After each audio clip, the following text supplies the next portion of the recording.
American fast food giant Dunkin set up shop in India, in Delhi, in fact, just early this May, and has an aggressive growth strategy for both India and the Southeast Asian markets. Having entered India with a partnership with Jubilant Foodworks, the company is looking to invest aggressively in the current financial year. We're now joined by Dunkin' Global CEO Nigel Travis. Nigel, appreciate you joining us here on India Business Hour. You've clearly got an aggressive launch plan for the year. I understand that you will be launching about 550 to 650 stores globally. What proportion of that number will you be launching here in India?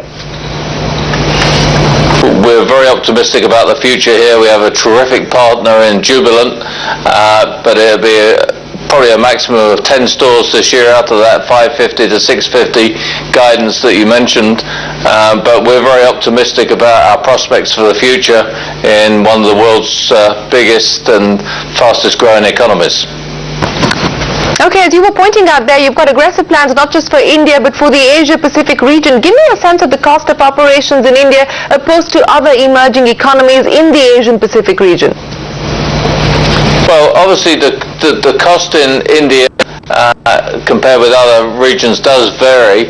I would say if you're looking at it from a franchise point of view, which is the way we have to look at it, because one of our biggest interests as a franchisor is franchisee profitability. I say one of the cheaper areas of the world is Southeast Asia, where we've operated very successfully for a large number of years, and that makes up a very high proportion of our over 5,000 stores with both our brands, Dunkin' Donuts and Baskin-Robbins, in Asia.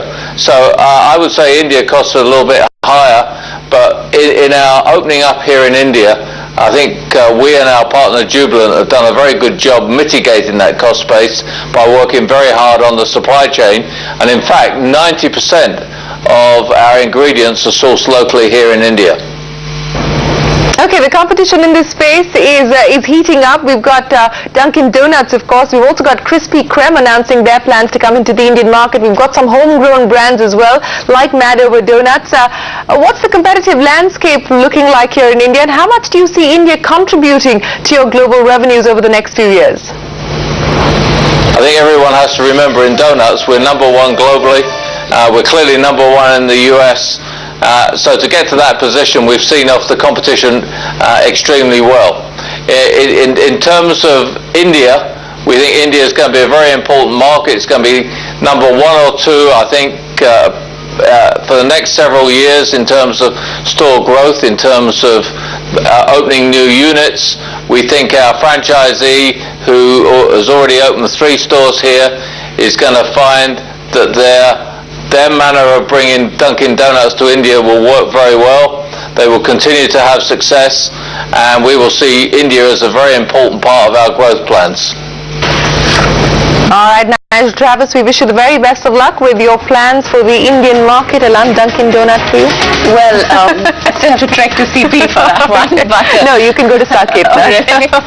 Still ahead. In the meantime, US drug firm Abbott